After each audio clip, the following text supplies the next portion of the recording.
Thank you. Good evening. Welcome to the Goffstown Board of Selectmen's meeting, August 29th, 2011. First item is the Pledge of Allegiance. All rise, please. I pledge allegiance to the flag of the United States of America and to the republic for which it stands, one nation, under God, indivisible, with liberty and justice for all. Thank you. First item will be the acceptance or correction of the minutes of 8/22. Do we have a motion? Motion to accept, public and non-public. I don't think Oh, we don't have No, non-public. only public. Thank you. Is there a second? Yes. Yes, I'll second that. Okay, seconded by David. Any corrections or amendments? Questions? Seeing none. All those in favor? Aye. Aye. It's unanimous. Next item is announcements, and do we have any announcements, Sue? Yes, I do. Okay. I just want to announce to the public that if your renewal month for motor vehicle registrations is September, to wait for a corrected version to arrive in the mail. Unfortunately, the September 2010 was sent out, so you will be getting a September 2011. The wrong file was sent to Mailways. So, Question, how will they know which, by looking at it, which is the yes, up differentiated in the group? message box, it'll be typed in red ink that it's the corrected version. So it'll and say it should- correct? And most of the time, it'll be less money because there's no state Okay. fee for $30. And usually, if it's a renewal, your rates go down every year Okay. on the town side. And we apologize for any inconvenience this may cause. Mm-hmm. That's Any- correct. Thank you. Any other announcements? That's all I had. Yes, I was going to say, for anyone who went to the 250th, what a great success that was. Thank you, Scott, Elizabeth here, and all Yeah, the nice other, job. everyone else who did the work. And, you know, a lot of times, we show up to these things and they go fantastic, but there's a large amount of work behind it. I saw a lot of things that Scott did and what Elizabeth did, but the bands were fantastic. The food was laid out. I mean, even with the weather, it was just a fantastic event. I just want to say thank you to everyone who worked behind the scenes, and it was a fantastic event. Right, and there were a tremendous amount of volunteers. Oh, absolutely. We have to actually thank all of them, and riding around the golf course carts was fun. Okay. Anything else? Okay, next item, we public comment. Do we have any members of the public? Yes, Elizabeth. I'm actually here, I should say my name, Elizabeth DeBrule, Chair of the 250th, Co-Chair of the 250th Committee. I'm actually here just about the 250th, the block party that we had. I know you were all there, it was a lot of fun, but I also wanted to come in and thank a lot of the town employees that really made this possible. We had a tremendous support, and from all of you, as you all know, and from Sue and from Catherine, who handled all these people calling and coming in and dropping things off and picking things up, and she managed to stay on top of all of it and get us everything we need, and she was wonderful. Police and fire were incredible. Everybody went really above and beyond the call of duty. But police and fire did an amazing job. Bobby Marcoux and Bill Connor, our liaisons, were terrific. DPW, we've got to mention Mike Walton was just phenomenal, and we couldn't have done it without him. And they did a lot. Parks and Rec helped out. The schools helped out with some prep work. So a lot of town departments were involved and supported it, and they did a great job. So I'm sure Scott will give you guys a full report. But the only thing I want to say is that because sometimes he doesn't get the credit he deserves. The block party was Scott's vision. He's been talking about this for years in our planning meetings. He's the one who saw this event. You know, we talked about all sorts of different things, but Scott had the vision for what this thing could be, and it actually came true. I hope it was what you envisioned, because it was really phenomenal. So that's all I wanted to say. Okay, thank Thank you very you. much. Thank you. I Thank do you for your have, work. while you're here, the two of you, I want to thank you, and I also want to let you know that I have a whole itinerary for the Bergen County Tricentennial that was 1983, and it was a year-long celebration for the tricentennial. So I wanted to give you that copy so you can start preparing for the tricentennial, since you did such a great job. We'll be dead by then, I think. Also, we have one more big event for the 250th, which is the parade on October 15th. So we're going to be getting more information out to the public about that, but I wanted to let everybody know they could start thinking about it. Goffstown, as you all know, doesn't normally allow floats, but we are allowing it for this parade. It's a great opportunity to get involved, get your community group out there. Even, I've been at parades where just families do a float or do some kind of a thing. So families or neighborhoods or any kind of group, it would be a wonderful thing. So we'll be putting more information about that up on our website in the next week or two. And I hope everybody can come to the parade and enjoy it. What was the date of the parade? October 15th, it's 4 o'clock in the afternoon. It's the afternoon of Pumpkin Regatta. Right. That weekend, it's Saturday. So Pumpkin Regatta ends at 4, the parade starts at 4. It'll be a lot of fun. Fantastic. Yeah, thank you. Thank you very much, Elizabeth. Appreciate all your hard work. If I may, while you're here, Elizabeth, as you know, has been a tremendous, volunteer on HDC and a lot of other things, and I appreciate the compliment, Elizabeth, but it was a true partnership. You and I worked really hard on this, and I was, it was a relief on Saturday night, I'll tell you, but Elizabeth, you've just been outstanding, great partner in doing this, and maybe we can open up an event planning business one day or something. So, but I want to thank you and your family, because I know your family sacrificed a lot, as mine did, as mine as well. So thank you guys for. I know he's shaking his head. Yes. But I brought you Italian ices one day, so that made up for it. Yeah. So you're happy you're gonna get your mom back now? Well, didn't expect that answer. Okay. Thank you. Appreciate it very much. Okay. Is there any other public comment? Already? Yeah, we're done. I hear a little public comments. That's like the shortest meeting she's ever been to here. Oh, well, she can stay. We'll drop her off. Yeah, that'd be great, Phil. Ready, kiddo? I guess not. Long goodbye. Okay. We run a little early. We have 6:30 appointment with Planning and Zoning Administrator Brian Rose and Southern New Hampshire Planning Commission Planner Jack Munn regarding the HUD Community Challenge Grant and Transportation Impact Fee Study. And I don't know if you are expecting anybody else, because you are on the agenda for 6:30. I'll leave it up to you. The only reason why I say is I don't know if there will be any other members, perhaps of the planning board, that might want to come. I know that, because you did come and present it to us, and Yeah, I don't mind waiting. it's up to you. I mean, We have things to consume 15 minutes. usually we like to try to get you. Yeah, you could just do a rails to trails report. We can probably consume that. Well, okay. Then let's move on to the town administrator's report for right now. Your weekly meeting schedule is in your packets. Your consensus folder tonight includes AP warrants, employee status reports, event permit, MS1, and poll licenses as listed. There's also 2 items that were added today. One is a Get Well card for Robbie Grady, and the other one is a Sustainable Communities Planning Grant. It's a revised letter of support. As you probably recall, about a month ago, you signed one, and a sentence had to be added to that. Okay, so we need a motion to accept the consensus folder. So moved. Your second. Second. Okay, is there any discussion? Seeing none, all those in favor? Aye. Aye. It's unanimous. Sue? Thank you. In correspondence, you have your annual request from the American Red Cross requesting $1,500 in funding. Okay, have we done this in the past? I think one year we did it, but typically we send a letter thanking them for all the work they do in Goffstown, but But when we That- did it, did we put it on a warrant? or Yes. did- yes, we did. It was 2 years ago on the warrant.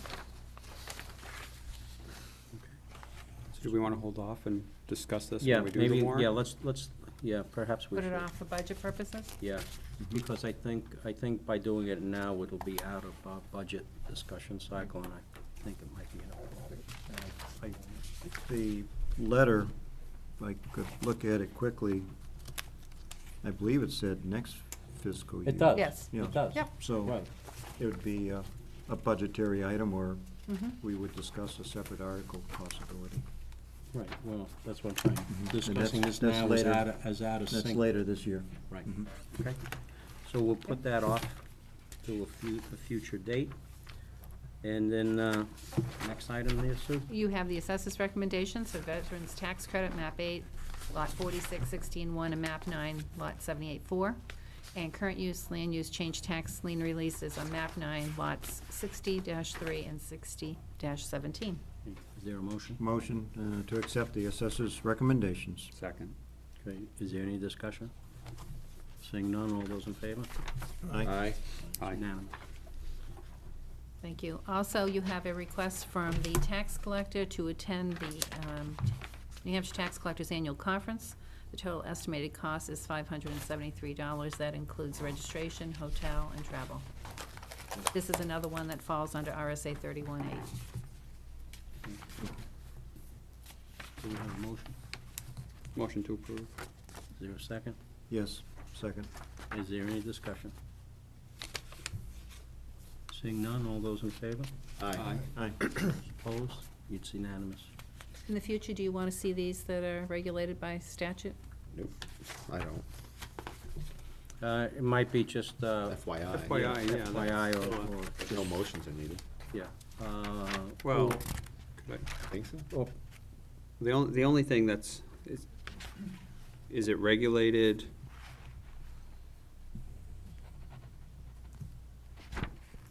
When you say it's regulated, if you could There's a just, statute that requires us to reimburse Right. the town clerk or the tax assessor or those different people. Tax collector. Tax collector, I should say. And the Um, assessor, though, that's another one. yeah. It says the same to be audited by the selectmen of towns and a finance committee of cities and paid out of city and town funds. Right. I'm just thinking just to be consistent with all the other things.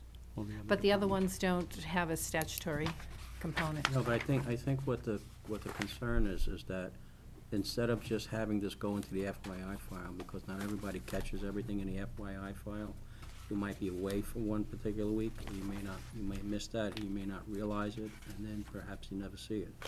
I just think that it's something that does come out of the budget that the board just wants to be aware of it. Well, you see it in the warrant. Well, You sign off on the warrant after the fact.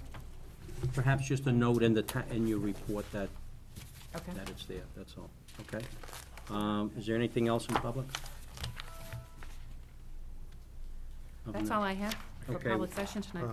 If I may, I didn't know when to get a comment in regarding the weather from this last weekend, but I just wanted to make a point that every time we've had a large weather-related event, I've had the opportunity to go in and sit at the police station and watch the emergency operations center in place, and I don't think, though the town and the state actually dodged a big bullet, though there was lots of damage, the amount of time and effort that they plan behind the scenes, the people who are staffed there in case something goes on, I just wanted to give credit out to the police department, the fire department, and Public Works.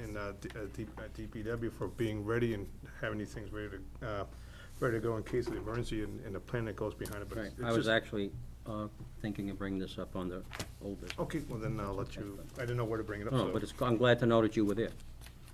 I was before you, I saw your truck after. Okay.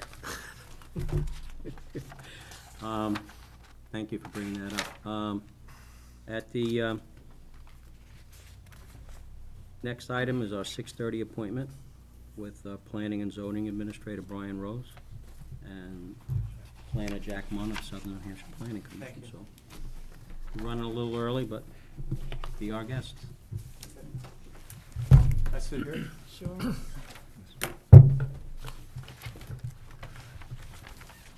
Thank you, Mr. Chair and members of the board. Tonight, we have Jack Munn here from Southern New Hampshire Planning Commission to go over the transportation impact fee methodology update. Our town ordinance, zoning ordinance, requires the selectmen to review and comment when the impact fee methodology is up for review by the planning board. And so this has gone to the planning board for their review and comment already. The public hearing is still open. It was opened about a month and a half ago, and they continued it to the September 8th planning board meeting. And a few comments were given at the planning board meeting to Jack, and we've been just trying to get any comments that are out there from either planning board members or other people interested. And so one of the things that we're attempting to do is get any comments that the selectmen would have on this report before it goes to the planning board for final approval. And I want to just give some time over to Jack Munn for a brief overview of what this impact fee study is and what the changes are.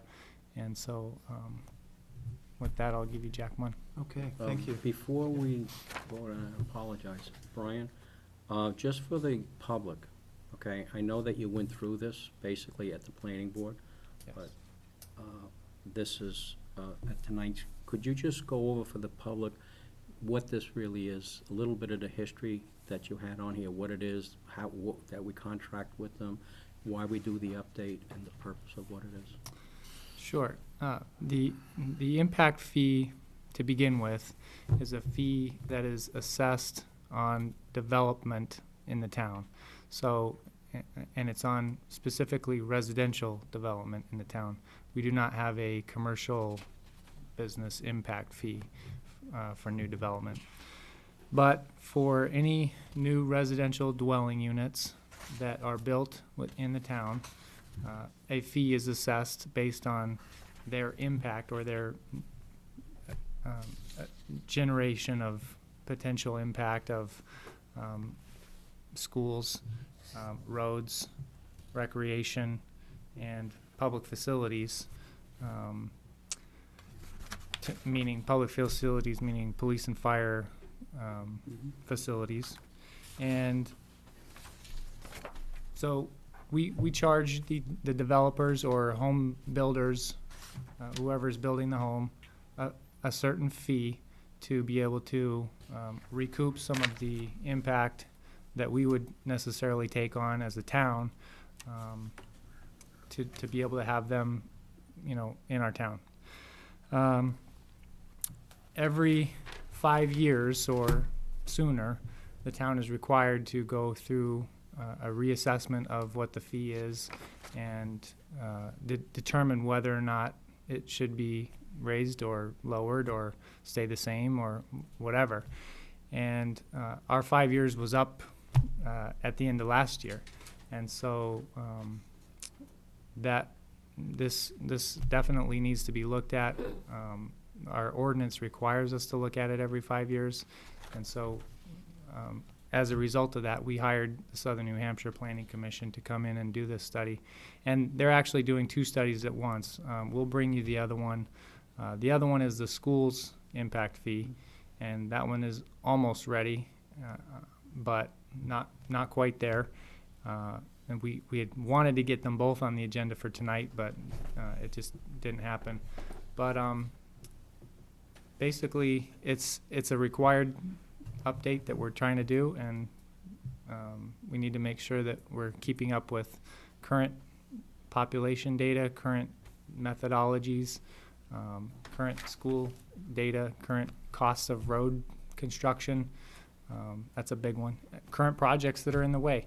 The last time this happened 5 years ago, there have been several road projects that have been completed, and now those have to be removed, and new projects need to be added into the system. So that's part of what I think Jack will go over. But I think that's a brief synopsis anyway of No, I appreciate why we it. do this. Does anybody have a question of Brian before he turns it over to Jack? Okay. Okay, thank you. This is just one of many tools available to municipalities for addressing the cost of growth. we're not in a period of growth. However, it's still a viable tool.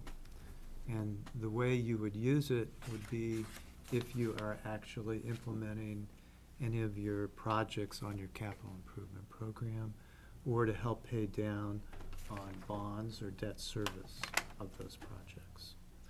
And it's one of those things that it's good for municipalities and it's good for the region, and it helps with the overall spreading out of the cost of growth amongst everybody in the community. So if you look at it from that standpoint, it's a way to spread these costs a little bit more. The fees that you've been collecting over the years, and Brian can speak to this, have been nominal. You have not collected a lot of fees, but the fees you have collected have helped pay down some of your debt service on your bonds, especially for transportation projects. This particular methodology for your transportation impact fee was developed by the Planning Commission 10 years ago, and it was part of your zoning ordinance. I think it was first updated in 2005, and this will be now your second update. And the second update reflects the 2010 census information for the community, as well as the Planning Commission's travel demand model. And the travel demand model is what we use to calculate the PM peak hour traffic generation rates that are used in the impact fee calculation.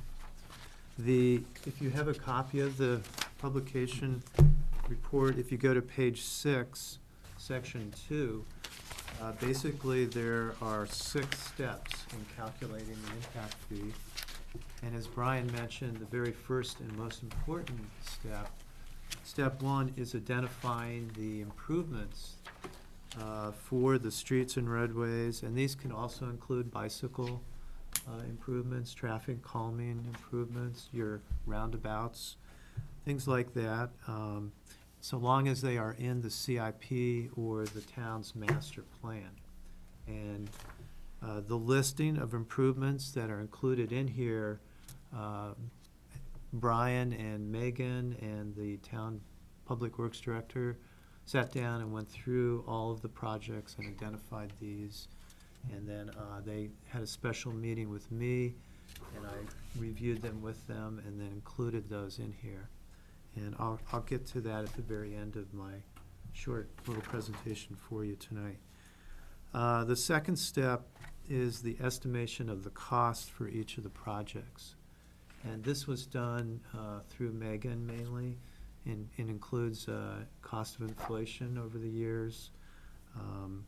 I think we added 5% compounded per year, because typically these transportation costs for projects, as you know, increase every year. The cost of pavement still goes up.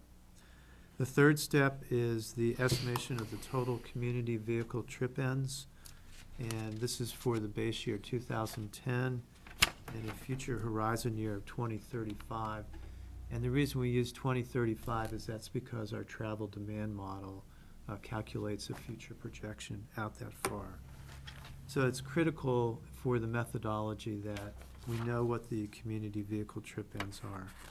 The fourth step is then to calculate growth in vehicle trip ends based on a comparison of the base year to the horizon year PM peak hour for trip ends. That it really is the nub of the calculation. Then, once that's calculated, we can transfer that cost over to a unit basis, and then from the unit basis, we can then break it down into what the actual cost would be for different types of residential units in the town: manufactured housing, single-family residential, multifamily, and so forth. Each type of unit generates a certain number of trips more than the other units.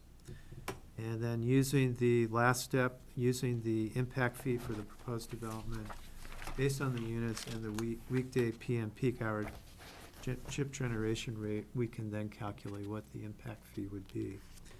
And I would say, if you go to the second, page 7 at the top of the page, I'd like to point out that there are a listing of 37 projects included in this impact fee, and that's actually been decreased from the 2005 study, which included 44 projects.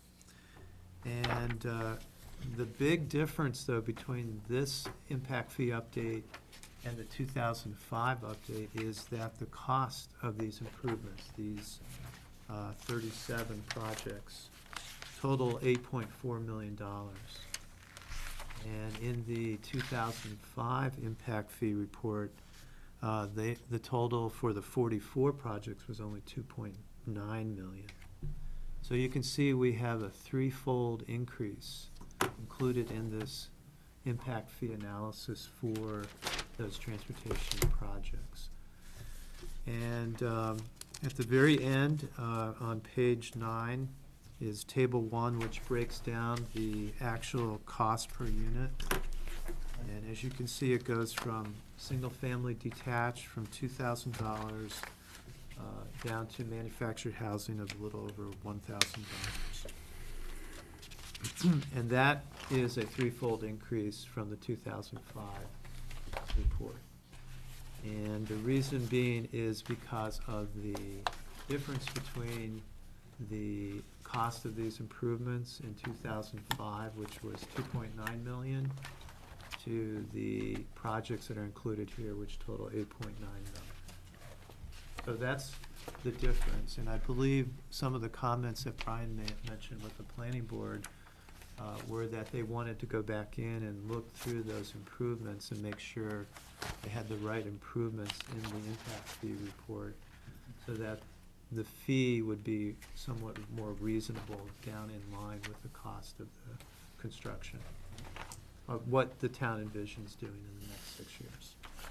And that's very key, because once you begin to collect the funds over, the 6-year period that Brian mentioned, they have to be spent on those projects. And any projects that are included in the impact fee report, or, that are not included in the impact fee report, you technically really can't use those fees on those projects. So it's kind of weighing, you have to take kind of a balancing act between weighing what you really think the town wants to do in the way of transportation improvements versus what you think you can really expect to do over the next 6 years. So it's a little balancing act.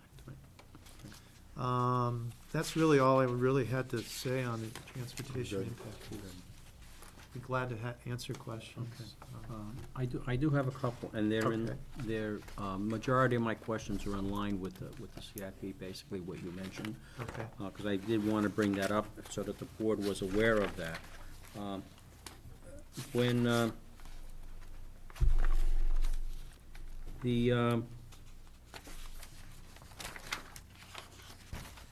Let me, before you ask your question, let me add one other really good piece of information that just came to me. You actually have a very good impact fee, transportation road impact fee ordinance, believe it or not. If you compare the methodology for this fee compared to other towns, because your fee is based on a PM, peak hour, trip generation rate, the fees that you collect can be spent over the entire community and don't need to be singled out in a particular location. Other impact fees for transportation have more of a direct geographic connection, such that if a neighborhood is actually abutting the road impact improvement, then there's that nexus there, and then the fee is actually goes to that particular, anything built in that neighborhood in the way of residential, the fees collected in that area then go to that improvement in that location. So you, in essence, have a little bit more of a more open town-wide sort of impact fee formula, which is a very good approach, I would say. Okay, I'm glad you brought that up, because one of my questions is how do we know that, since we're a community that we have a lot of traffic that commutes through, Okay. how do we know that it's So that, and that's basically the reason. That's basically one of the reasons, absolutely. And then if you go to Appendix B, we actually enter in the input variables from the travel demand model. Right. And from that, we can separate out the through trips, so that we're really just talking about trips generated within Goffstown by the residents of Goffstown. Right, right, good. And that's the advantage of using a travel demand model, I would think, because it helps provide that really critical information. The other reason we do that travel demand model is for the DOT, for our transportation improvement programs. As communities submit projects, we look to see, the overall traffic generation and how the trips would be collected in certain locations, and comparing that to the future, and then we can kind of get a sense as to really the viability of that improvement, whether the cost benefit is actually worth the price of doing the improvement. So that's the other reason why we do the travel demand forecasting. Okay, thank you. Just a quick question. When I look at Appendix B, and obviously it's giving us our base of 2010, and then here we are in the future at 2035. Did they do that same type of analysis back in 2005? And would it still be trending? I'm just wondering, they still see that trend going that way? But it was probably to 2030. Yeah, no, that's what I Yeah, was it kind of wasn't curious. 2035. We just I understand, recently, yeah. we Oh. recently updated our travel demand model this year in 2009, 2010. And that future 2030 is part of that forecasting period. Okay. And just out of curiosity, if we could, if you don't have it now, that's fine. I'd be curious to see what the base was in 2005. I think I've got that report. Let me check that. I left it in the car. I'm sorry. I mean, it's not Maybe you imperative have for the today, old- it's not imperative for today's discussion. I Right, just, well, Brian can get it to you. Right. I can Thank you. have that. Brian can get it to you, okay. A couple of the questions so that I had on the listing of in the CIP, all right? Just so that it's clear to everybody. The items need to be listed in CIP. Yes, I do.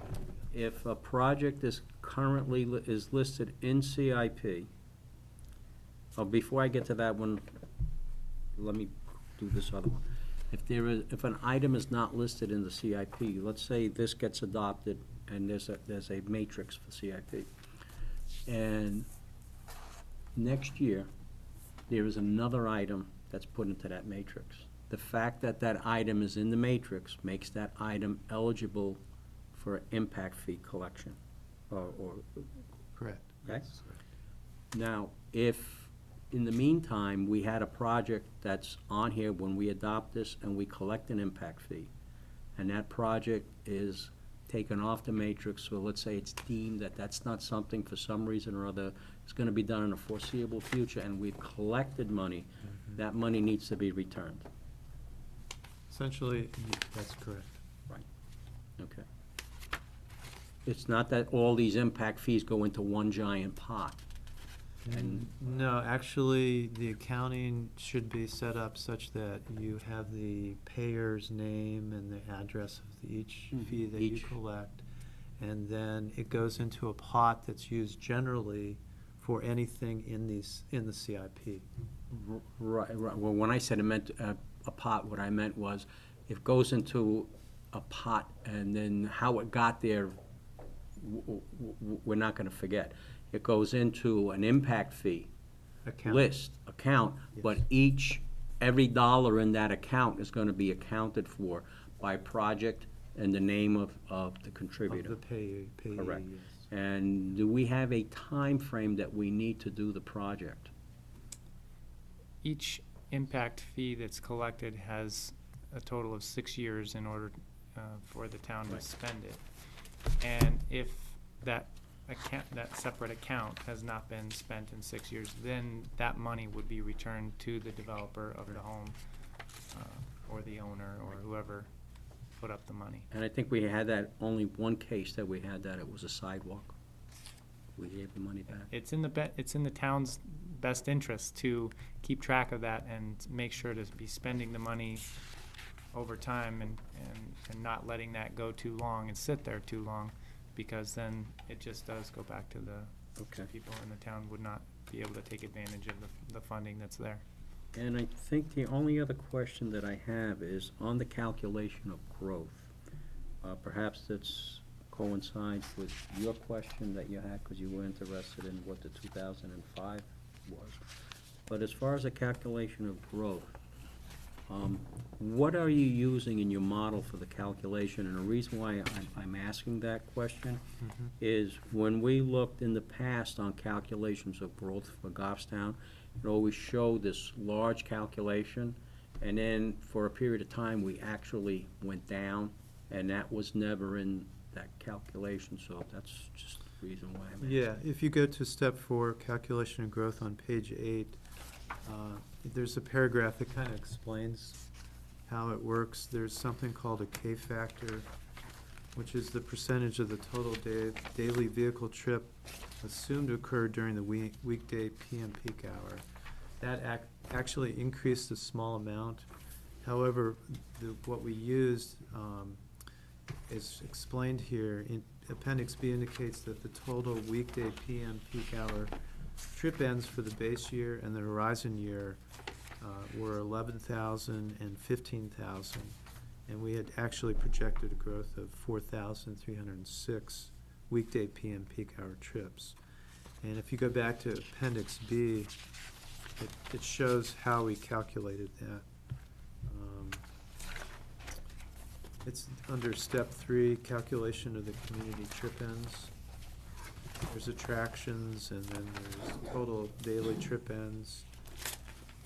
And it's based on some of our travel demand model, as well as some regional demand models. All right, I guess though, what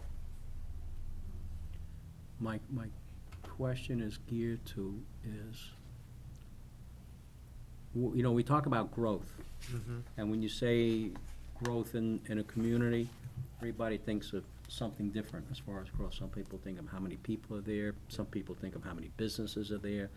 What is generally meant when we say? Yeah, in the simplest terms, what this means is, over this period up to 2035, we anticipate there'll be ends for people to travel to. They leave their house. Destination. There's destinations, thank you, they travel out to, and we call them trip ends. And we anticipate there's gonna be more and more and more trips taken as the community adds more development over the, next 10 years.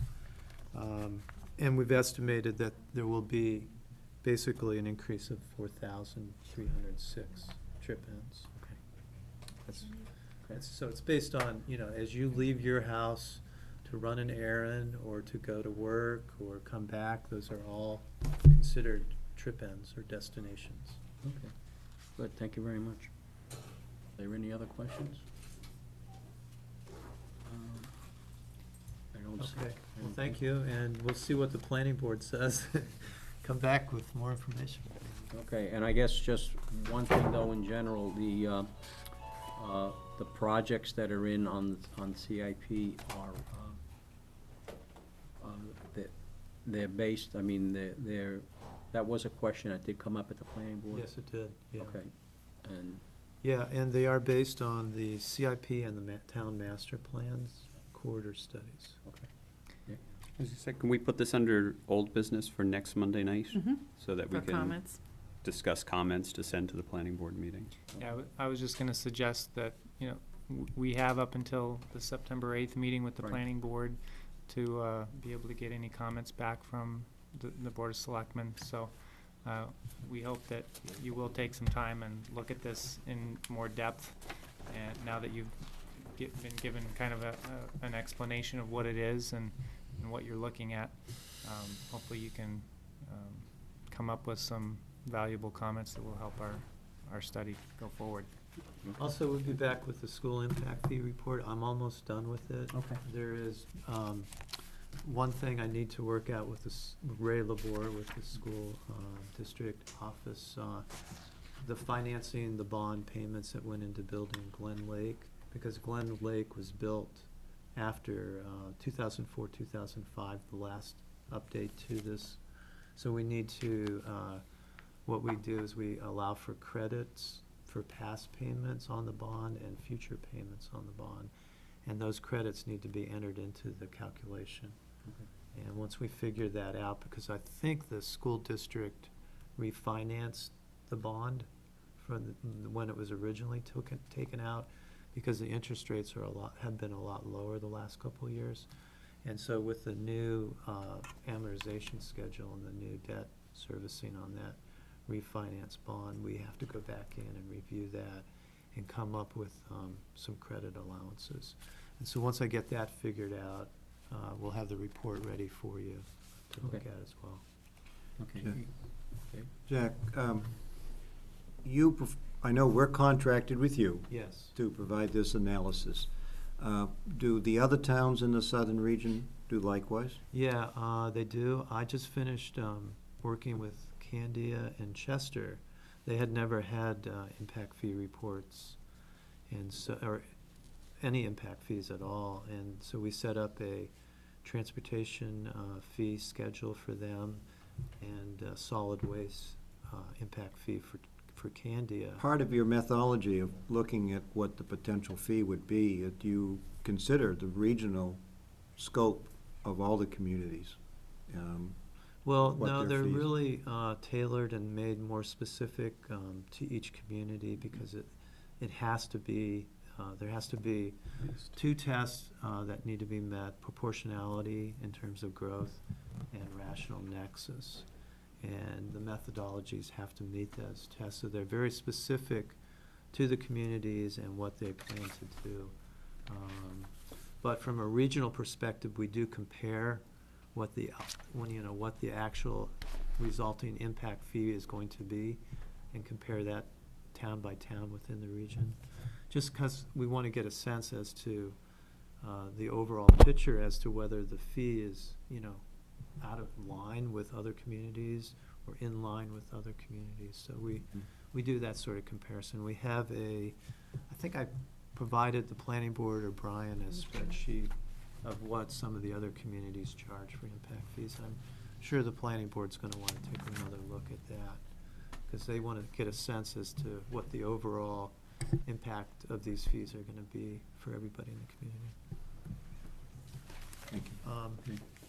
That's a long answer to your question. Do you have another question? Yeah, I guess I'm not getting some, I apologize, I'm not clear on how this kind of works. I understand that you're looking at these 5-year increments of time, and you're saying, here's what future growth will look like in number of households, vehicles, et cetera, correct? And I'm trying to understand how, in other words, I can look at it and say, hey, someone says, hey, by the way, your total number of households right now is 6,000, but in 2035, we think it's gonna be 7,800. And the question of how you get there is that you keep talking about trips. I'm meaning the person goes from spot point A to point B. And I apologize, I guess I'm missing the connection, how that correlates back into the number of households. Okay. Well, if you follow down, there's several input variables. The very first step is determining the input variables for the number of households. Then from that, we estimate the total number of registered motor vehicles. Okay, I apologize. I mean, maybe I'm looking for something simpler than, I think maybe I can okay. summarize it in a way that might be easily understood. Each household that comes into town has an average number of trips per day that is associated with it. So, for example, a single-family house might have 10 trips a day. That's, somebody goes to the grocery store and back. That's 2 trips. Somebody goes to take their kid to school and back. That's 2 more trips. 10 trips a day. I mean, I don't know if that's the real number or not, but That actually say is the real that's about the right number. So if they are calculating trips per day based on their, what they're seeing on the road today, they can calculate that out 30 years, based on past history of how that growth has been. And they will see how many more trips a day that there will be in 30 years. And they can then backtrack to how many more trips they've got, how many households that's going to create, if that made any sense. I've used my 9 trips so far, so I have my 10th one to go home this evening. And those, Brian, those are published.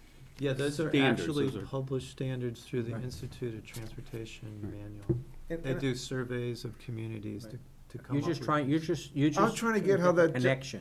I'm trying to make that connection. So let's just say, if, I'm just gonna put a thought out there. Let's say I had a community where most of the land had been developed and there were no buildable lots and there were no other places for businesses. You'd still be doing 10 trips. How do you get that to say, oh, I'm gonna have so many more homes? That's where I'm lost. I apologize. In other words, I understand, hey, we're doing so many trips, we're traveling here. How does, obviously you add some, you add some formula to it and you say we come out with homes, but how does that automatically mean I'm gonna get to 7,800? What if there wasn't that much land left to build? In other words, where does that come into play? And as far also, it says, hey, we're gonna go from 600 businesses to 800. How does that correlate, those trips correlate in saying, I think this'll be an increase of so much percentage within businesses that are within the town? That's where I'm lost, I apologize. Well, and those travel demand models are much more complicated than what we're talking about too. They have a lot of data that goes into them to create what they generate. But I think just you would expect that if, in the example you gave, where if there was no more land to develop and there was not going to be any more homes built, you would expect the number to remain more stagnant over time, that the number of trips would actually not necessarily go up in the way that it is in our town, where we do have available land to be able to develop, and there is going to be more growth over time.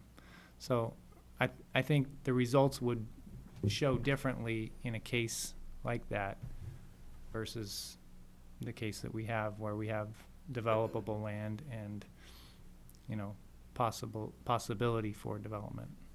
Yeah, there's 2 types of trips. There's the home-based trips, and then there's the non-home-based trips.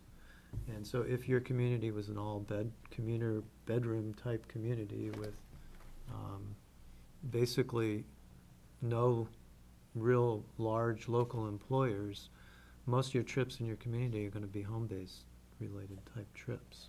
And you can still estimate those in the travel demand model. And that kind of relates back to the number of dwelling units in your community. Because ultimately, the number of dwelling units and the growth of those dwelling units over time are going to dictate what's out on this pavement in terms of the number of cars impacting the road. And so that's really where the methodology calculates, or how it comes together in the methodology. There's an equation. I'll meet with Brian later. There's an equation, okay. There's an equation in number 8 here. It's from a manual we use, and it indicates the home-based work assignments and the non-home-based attractions and some of the factors. I mentioned those K factors that are used. Transportation engineers have a lot of factors that they use and throw into their models. But basically, the methodology is very sound. It's been utilized in many other communities. And like I said, it's a very good approach because you have a PM peak hour trip rate that it's based on, and that can be looked at for the entire community. So you don't have to worry about whether one part of the community is growing faster than the other part. It's really the overall growth of the entire community. Right. Okay. Nick, you had a question? Yes, and I think I'll pick up where Steve left off. There's, on the summation page 15, which gives all of the footnotes, it talks about all of the various elements that goes into the methodology, and it's fairly straightforward on your trips. It's fairly straightforward on the, for instance, number 6, average number of vehicles per household for 2010 was obtained from your survey, and then you assume that the average number of vehicles would remain the same per household. So you can see where you arrive there. I think where the question comes in is, total number of households was derived from the 2010 census, then your total number of households for 2035 was projected by Southern New Hampshire Planning Commission for the regional travel demand model. So I think the question would be how was that projection made? And then the same thing for the retail jobs and the non-retail jobs. Those are variables that went into this model, but I guess the question would be, how did you project those? Okay, in those the numbers? travel, you have to really get down deep into the workings of the travel demand model. It's based on a gravity formula, and Brian mentioned attractions and destinations. So the way the model works is we divide up communities into what we call traffic analysis zones.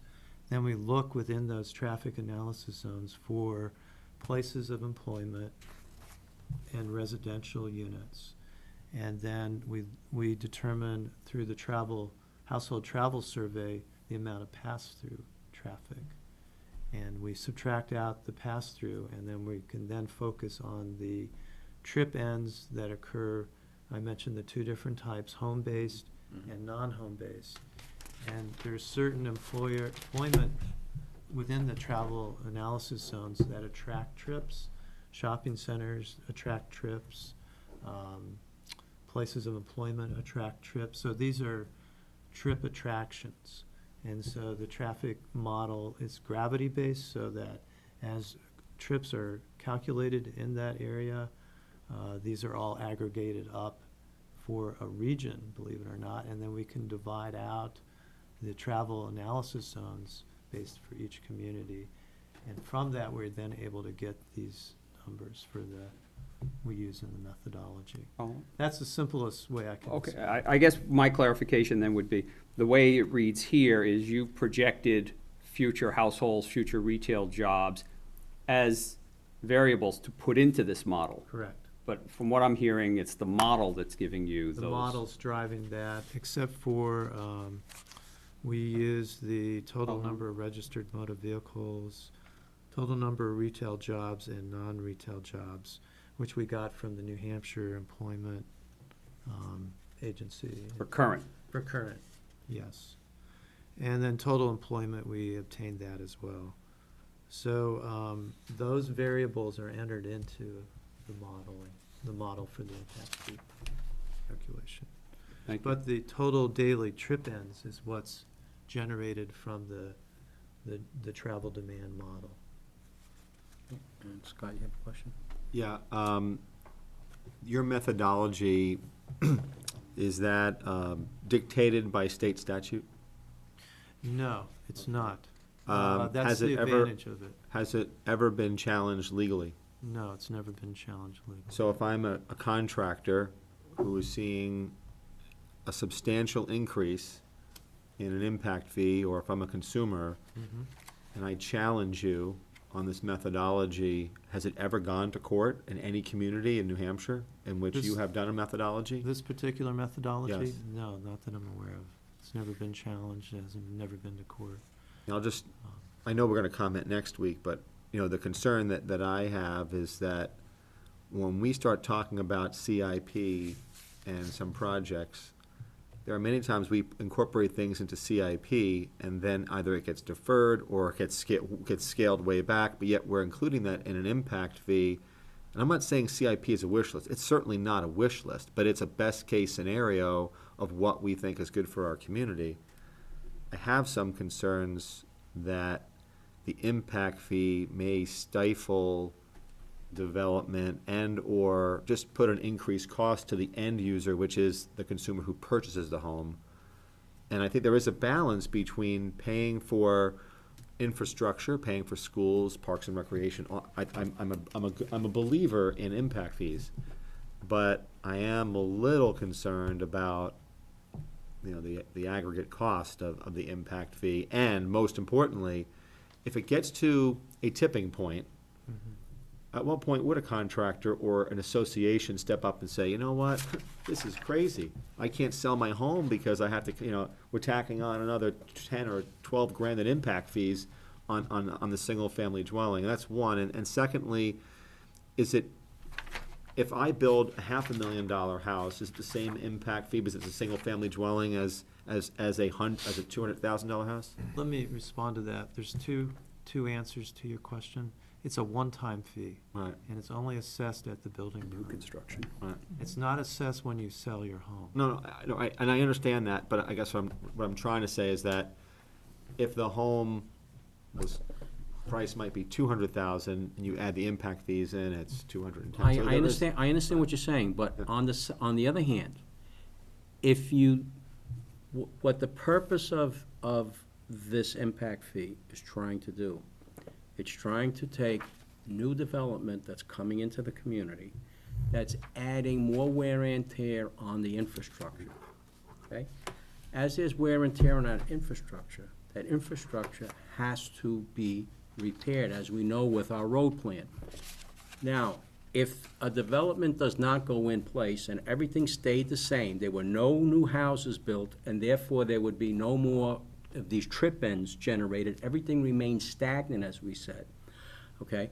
Everything would remain stagnant. We put projects through CIP, everything would be assessed on everybody as a taxpayer.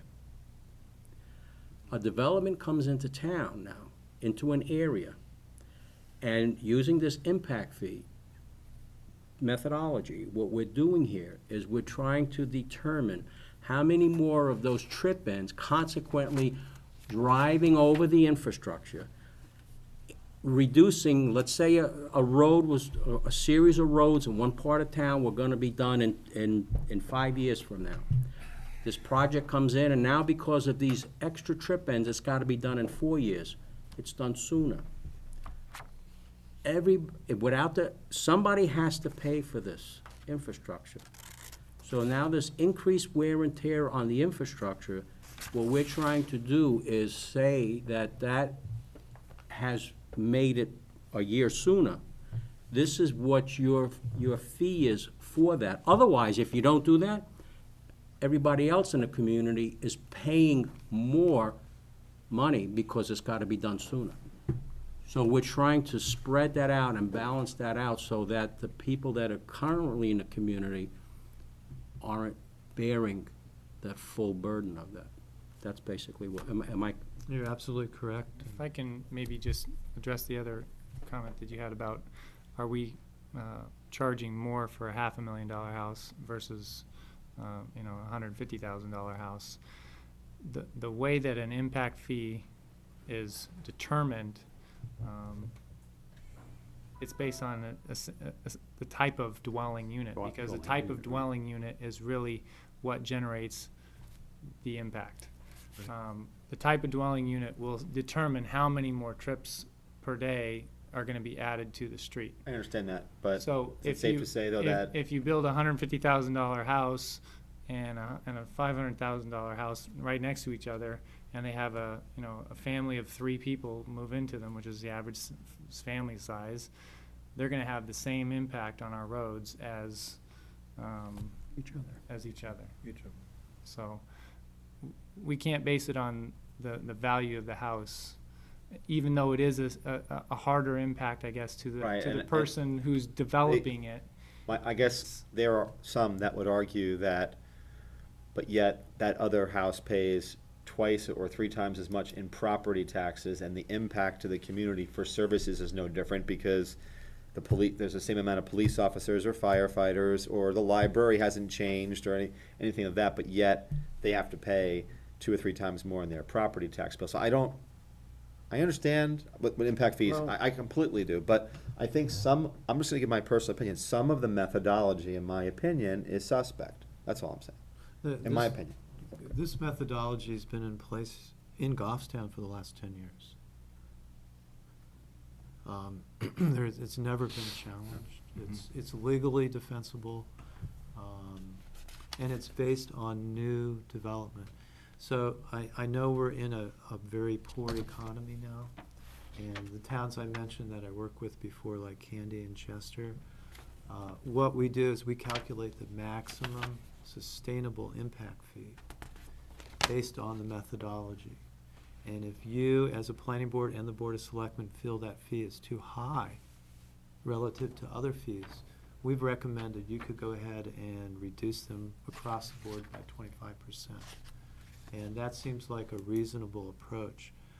They did that in both Candia and Chester when I worked on their fees, to bring them down more in line, given the state of the current economy.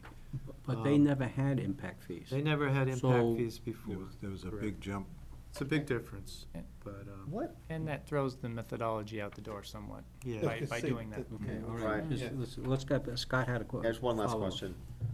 How much of it is driven, by the market? And I say that as, from a political perspective, if I'm a developer, and I see that Goffstown's impact fees in total, school, all the other, and all of them combined are 10,000, and a neighboring community is 15,000, I might choose to, for whatever reason, say, you know what, I'd rather develop in Goffstown. Is there a market where communities are kind of, neighboring communities are like, well, I don't want to outprice myself on my impact fee, because guess what, $5,000, more on our impact fee may discourage developers. Does that play into anything? Yeah, there's actually several factors. That goes into the pro forma, that the developer actually calculates the profitability of doing the project in the first place.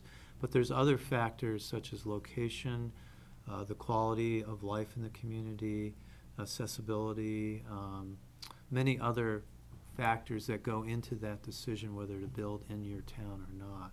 So it's hard to say, and also the ease of getting your project approved. Right, but I'm saying it's one factor, It's one obviously, factor. of many, okay.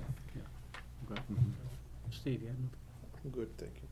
Did you? No further. Nick? No, I'm all set. Okay. You have any other? Yeah, I think Brian just wanted me to talk briefly about this HUD sustainability grant, because you want to look at the region.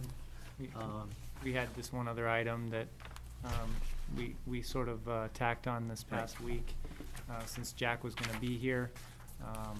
There's a grant that's available for doing a multi-jurisdictional project, and Jack and David Priest have been working on getting some communities together to work on how we can, make this work for the whole region and hopefully get the grant. How it would impact the town of Goffstown, we've been already having discussions with Hillsborough County and their land, how to make that more developable and sustainable for them. They've got existing buildings that they need to use, so they're gonna be doing some things over time to make that more available for either use of whatever's currently existing or for new development on that land. They've already done a charrette on their property, and when this grant came available, one of the ideas that came out was, well, maybe we could look at something with the county land included in this, and how to make that more available for development. And one of the things we've been talking about is a new zone or a new zoning ordinance that would allow for a better mixed-use type of scenario of development versus, we've got our separate zones, agricultural and industrial and commercial, and so in a discussion that we had with Southern New Hampshire Planning Commission over at the county offices, they had already been in contact with Manchester and town of Bedford and Londonderry regarding the airport and the new intersection and making better connections down in that area. And it sort of came out that a linear project between that area and this area, using the 114 and the 101 corridor down into that, and creating like a nexus between the two, would be a great project to try to foster Yeah, not only town. mixed use, but transit-oriented development. To look at some more transit opportunities around the major corridors, locations. So what you have before you is basically a 3-page synopsis of what that project would entail. The Southern New Hampshire Planning Commission is working on their application for the grant and needs a commitment from each city and town or group that's involved of, I believe, $6,000. And the way that the town expects that we could provide that $6,000 is through an in-kind match. So that would be through, town staff going to meetings and providing information and working on this project. It would not be in any kind of form of dollars.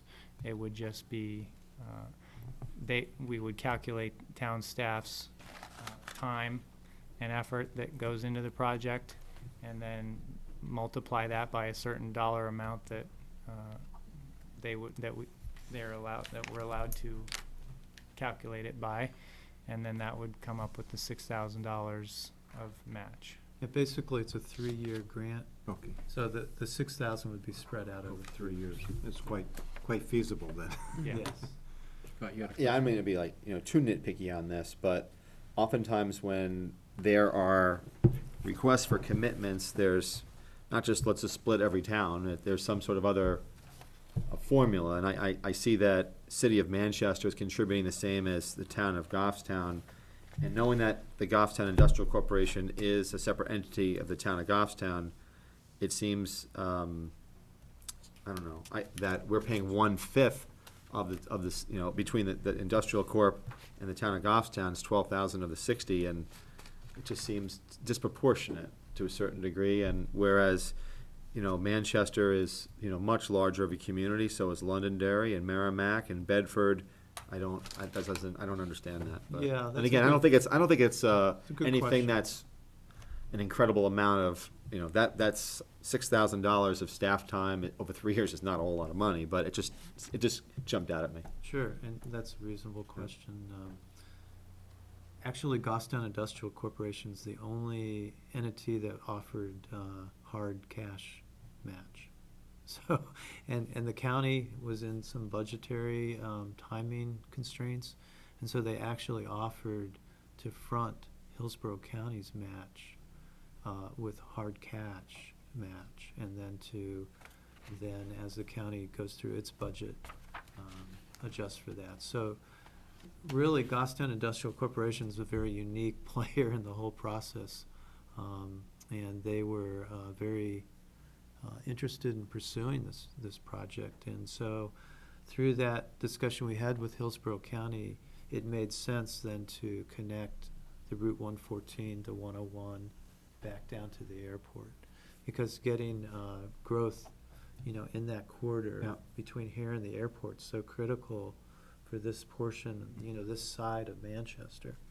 And we see this as being the future growth corridor of the region. And so that's the way we're going to present it in the grant. I can't guarantee that we're going to get the grant. It's very competitive. It's nationally competition, but we're going to give it our best shot. And in fact, it's due next Friday. So as you can imagine, I'm going to be quite busy along with Brian and other planners trying to pull together the application over the next week and a half. Any other questions? Thank you for your time. Appreciate it. Anything else you need from us? I think just action on that. Yes. I guess, Letter of support? Okay, Nick has a question. I just have a question. Is there anywhere that we can get additional information on this? Yeah, the actual grant itself. Yes. Yeah, the NOFA was released a couple of weeks ago by HUD, and what I could do is I can send Brian the link, both Sue and Brian the link, and then they can give you that link and you can download it from their website. It's a very interesting, it's a sustainability grant, so it's a very interesting opportunity. As Brian mentioned, developing a mixed-use smart growth code that would be kind of consistent between all the communities, would help answer some of Scott's questions earlier about, you know, having one developer attracted to one community versus another.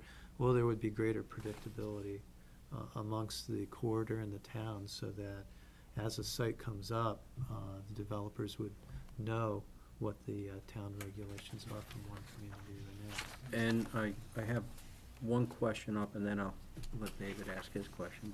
But on the maps that were here, we have an industrial park in Goffstown that's currently, well, access is in Bedford. This will benefit that, won't that? Yeah, it will be part of the corridor study, yes. And, I mean, this has been something that is always been an issue for us. Big time.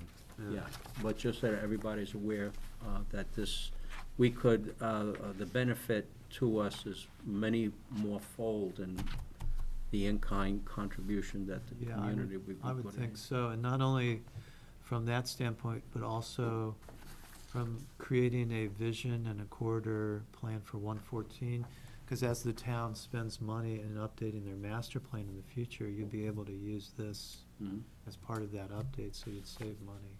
Yeah, and just so everybody's aware, over the years, the industrial economic developments looked at trying to develop that, help the infrastructure. And the biggest hurdle that we always had was trying to get somebody or one or two people into that area to try to front the infrastructure that we needed in there, Yeah. when you could look at a similar parcel to build your in the industrial park in Manchester that already had approvals, water and sewer on it for considerably less amount of money. Okay, Scott? Yeah, when I was served on economic development, this issue came up, and I think what we often hear about, especially as we're going into budgets, is, you know, increased cost. This is a way we're working hard behind the scenes to try to bring in development, but this is a key component to spur this. Right. And I know we talked about it like a year and a half ago Mhm. with the Goffstown Industrial Corporation, and they were very willing to be a partner. And so I wholeheartedly support this. I think we need to increase our commercial tax base. This will be a good step in that direction. Just two quick questions. Has Southern New Hampshire ever taken on a project like this with multiple communities looking for grants? Yeah, for grants, but not from this large of an area. This will be Okay. the largest that we've ever looked All right, at. and when you say in the prior, I mean, so nothing of this nature. And the other question, let's just say if grants were proposed, because I'm seeing all these different projects that are on the table, Yeah. how do you prioritize those projects? Who's to receive that? How, has that been worked out, or? Well, the grant would apply equally to all the communities in the corridor. So you're study. saying those projects, whatever the grant amount would be, would equally fund, would apply, would Well- attach to each project? Well, let me backtrack a little bit. The grant would do three things. It wouldn't build infrastructure, and that's the very first thing. So there wouldn't be any individual infrastructure projects in each community that would be funded, between communities. So there's no infrastructure funding. What it does is it does three things. It first does a plan so that all the corridors can be looked at from a vision standpoint as to what each community would like to see the future redevelopment of that corridor to be. And so that creates the planning process by which a smart growth code could then be developed. And the smart growth code, the zoning ordinance that Brian mentioned, would be adopted by the different communities in the corridor. And so that you would have a consistent zoning from one town to the next. And that would then attract developers outside the community, the region, to be able to go from one community to another, knowing that the rules for getting approval are fairly the same The vision may not be the same for each quarter, and we anticipate that the smart growth code would have options and provisions that would be a little bit different for each community, for each quarter. But that's basically the goal. And so there would be a consultant that would be hired that has experience in both quarter planning and smart growth, sustainability planning. And this consultant would be equally working in each town equally for all these quarters. So we don't anticipate that one town's gonna get more planning time versus another town. Everybody will be an equal partner. Also, we will have an advisory committee, and we'll have voting members from each community on the advisory committee, so that each town has an equal vote on determining the final product. Okay, Got a follow-up? and just a follow-up to that, so, let's just, so you apply for this grant, it's for the planning stages of it, it goes around equally, and there must be a certain amount that you're applying for that you would need to go forward in a project like this, and, I mean, just a rough idea what that would be. $300,000. So it's $300,000, and if it comes back, and let's say 200,000 comes back, I'm just gonna throw it out there. So those communities would have to meet the obligation of the other 100,000 to go forward with the study? No. Or do you get a smaller study? What do you? Get a smaller study. Scale down the Scale scope of down the the scope of project. the project. Thank you. Okay. Dave, you had a question? I believe you might have answered it, but I'll reaffirm it. The outcome of the study is to provide your best recommendations on how to change our master plan and how to change our zoning ordinances to be sustainable growth and the best type of growth. So it's a lot of recommendations would be coming out of this, and I assume there'll be like black and white recommendations? It's actually, No? it's gonna be driven by the communities. So it's up to the zoning and planning to interpret these suggestions and what the rules of, how the ordinances in the town would change. Well, Yes, it's yes I and like no. his answer, please. Yes and no. Right? It's gonna be actually, the businesses and the residences in those corridors and communities, there'll be public workshops.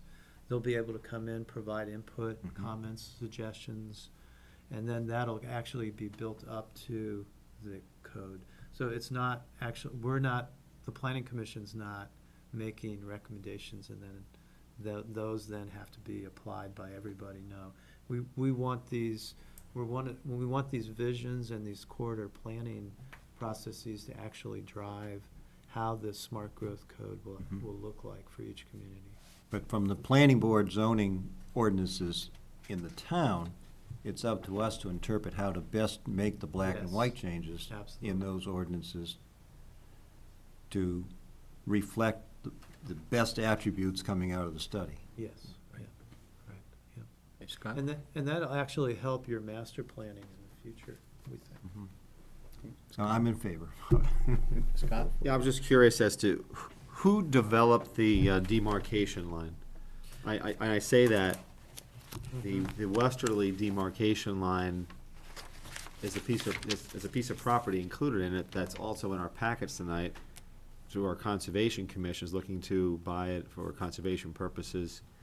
And I believe it's half in and half out, if I'm not, am I off on that? Well, there was two factors. We looked at the Hillsborough County, 465 acres they own, the Route 114 corridor, and we wanted to include the industrial property there, and as well as former Benchmark. Correct. Right, St. Anne's College. Yep. I presented that to Brian, and Brian and I sat down and then Brian looked at it and said, well, why don't you take it all the way over to the Piscataquag River and run Okay. it back up? And so that's how we incorporated the,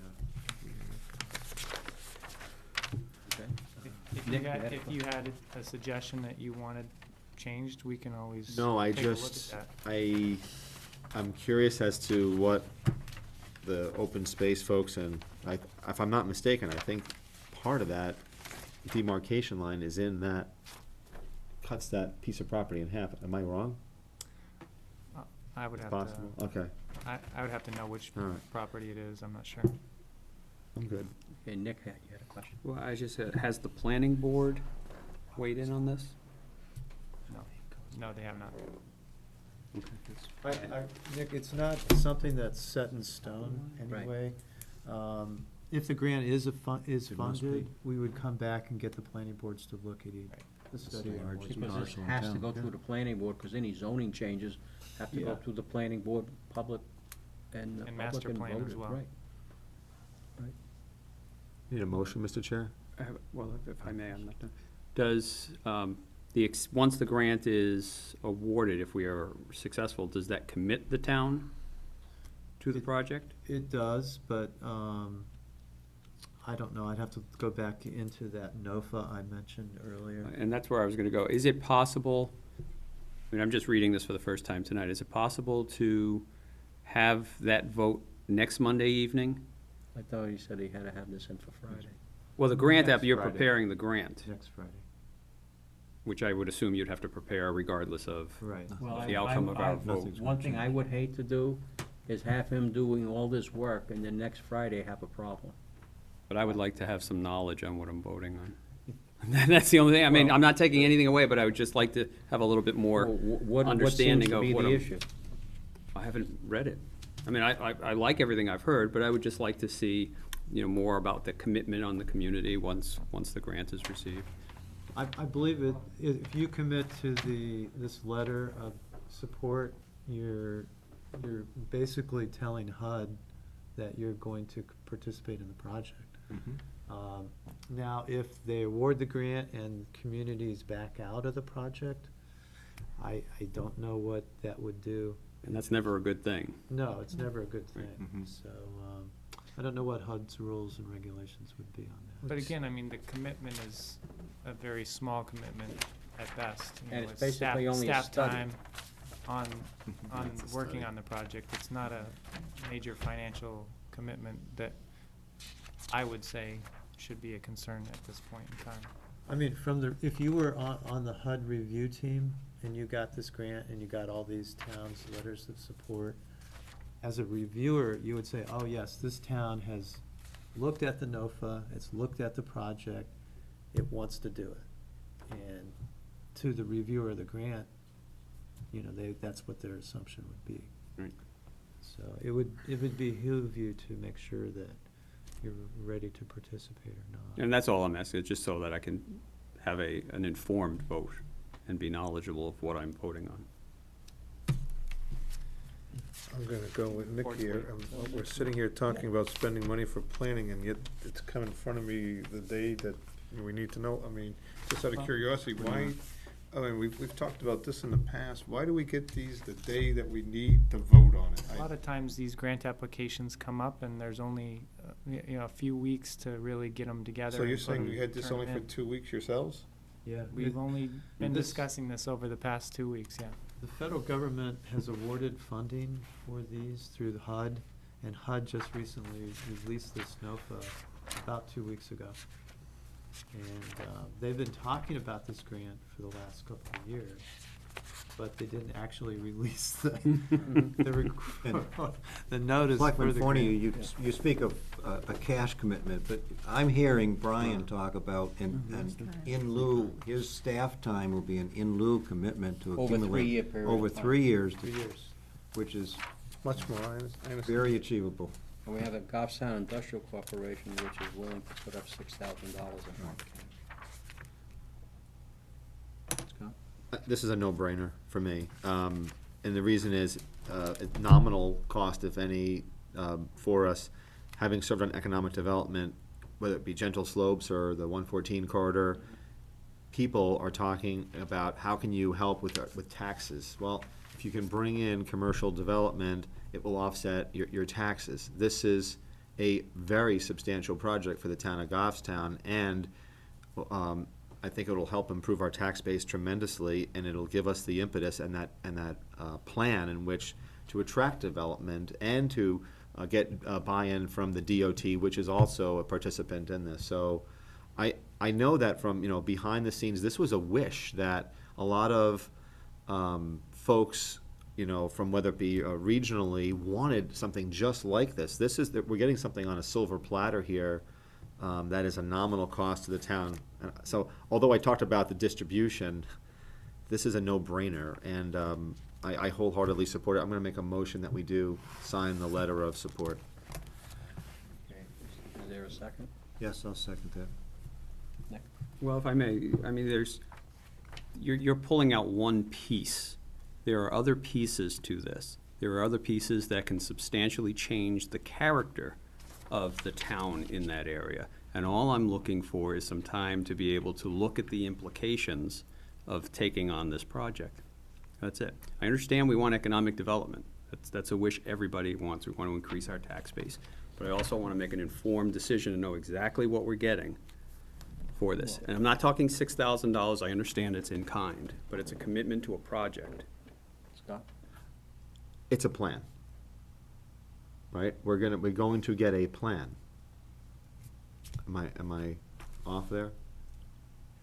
No, I think it's more than a plan, isn't it? Development of zoning overlays It's a and. plan and a zoning overlay. Right, yeah.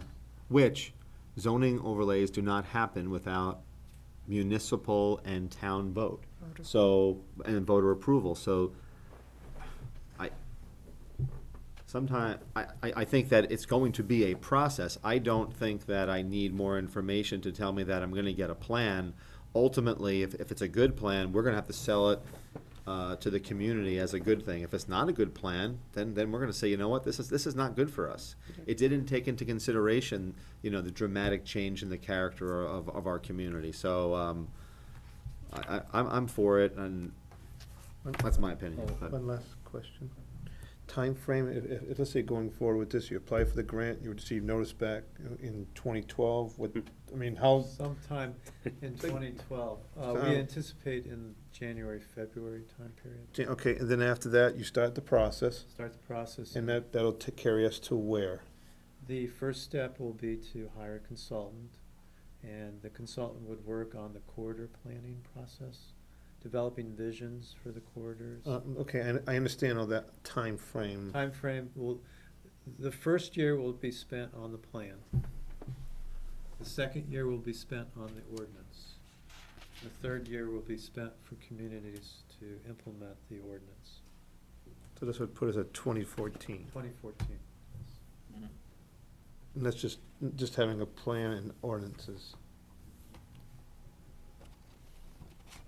And it's a very community-driven process. Everybody will. I guess I'll ask, and I'm gonna refer to, if you don't mind, Selectman Gross, so, because you said you kind of had conversations about this prior, I mean, is that what your vision was, at 2014, or? I'm just trying to get an idea. Yes, I mean, again, I'm going back a year and a half when I served on as the selectman's rep to that, and we were all briefed on gentle slopes. I know, I think it was Anthony Martz came in and folks from economic development. But I think this is that first step in that process. You know, you need DOT approvals, you need a lot of different things for certain projects. And again, I'm only talking about one small piece, as Nick mentioned before. This is a much bigger issue. But I look at it from this perspective. We talk about regionalization all the time. How can towns, municipalities combine forces to get better bang for their dollar? Well, this is a prime example of that. It shows more of a regional approach towards planning and development, which I think is good for all of us. And then I take a step back and I say, okay, what if we were not part of this collaborative effort? Would we be the ones who would hire a consultant, do the plan ourselves? I mean, when you look at it, I think we're buying something for 10 cents on the dollar here, which is going to ultimately, it could possibly have a tremendous impact on our tax rate. And I think, from what I've seen, a very nominal impact in terms of the quality or the character of the town or the aesthetics of the town. So I think this is a total win-win for Goffstown. We're getting, like I said, we're getting a great plan, ordinances, et cetera, for a fraction of the cost. And you think it's in the time frame that you would have expected? Probably sooner. Okay. Because right now, do you see us expending Well, that was the other thing. I don't budget see money any- for studies? And that's I don't why, see that that's what I happening. did too. That's why I'm trying to Yeah. put all the little pieces together, try and get clearer what But it is for me I- also, And, so. and I think though, for me, and why I brought it up is, and perhaps there's a lot of people that really aren't familiar with it, because you drive by there and you can't see it, but there is, it's a former Berg property, okay? The only access to it is really from Bedford, but it's an industrial zoned piece of property. We've had that in front of us for the name changes, for the fire department, for access issues. But everything goes through Bedford, and they have a Bedford address, but it's a Goffstown piece of property. And if this is what it takes to change the access for that parcel and improve what I have been, I'll tell you, since I've been on the board, I mean, we've looked at bringing sewer down 114 from Mast Road, from the Interceptor, bringing it up, but you have to pump up, bringing sewer from there. We've looked at bringing it over St. A's Drive. The sewer commission has even replaced the sleeves that were put in 114, when 114 was, the bypass was originally built. Sleeves were put on, 2 sleeves were put on the intersection at the light there for the future expansion of this industrial park. This industrial park that we have, I mean, we have 2 industrial parks in the town, and here we are, we're sitting on industrial parks that we can't do anything with. The only land in this town that's zoned industrial, that we have the ability, that's zoned, and it's got lots on it, but we can't do anything with it. Here we are. If we could get access to one of those and develop one of those, what you're gonna get off as tax revenue from 1 or 2 of those parcels in there is gonna more than pay for whatever commitment is in here. I mean, ever since I've been on the board, this is what we've looked at. I'm just gonna abstain because I don't have enough information to vote, so. Any other discussion? I don't think I got a second on my motion. Yeah, you did. did. Did David Pierce did, okay. There's no more discussion, no further discussion, I'll call the vote. All those in favor? Aye. All right. Aye. All those opposed? Abstain. 1 abstention. I will get you the link. Thank you, I will- appreciate it. You will really enjoy reading it. Oh, I'm sure. Written in federalese, I'm sure. It is. Thank you. Thanks very much. Thank you very much, appreciate your time. And going through our grilling. I'm used Sure. have to wear hard hats. Have a great evening. Thank You you. too. Thank you. Bye, Brian. Thank you, Brian. Thank you. Let me just ask We have a this. 7:30. Yeah, we have a Public hearing. 7:30 public hearing. We're running a few minutes late. That got a little bit more conversation than was anticipated, but that's good. Anybody want to take a quick break before the public hearing? I'm just asking since one wanted to get a drink of water. That's all. While we're sitting here, now is the time. No, I'm all set. Okay. We have our next, we have a public hearing, 7:30 PM. For no parking ordinance from center of 6 Prospect Street to South Mast Road. And this is the second public hearing. The first public hearing was 2 weeks ago.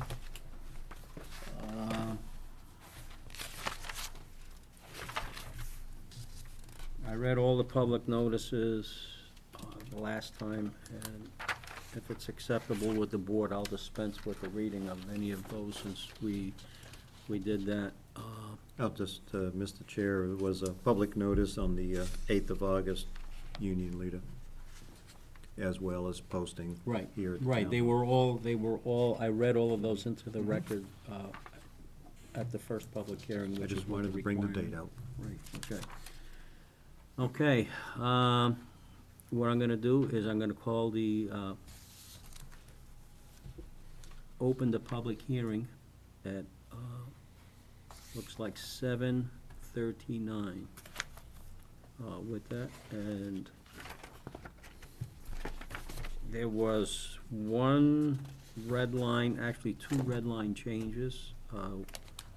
In the 3rd paragraph, declaration of purpose, third line down, the word west was inserted before side, parking on the west side of Prospect Street. That word west is inserted into that? It was formerly east. Right. Correct.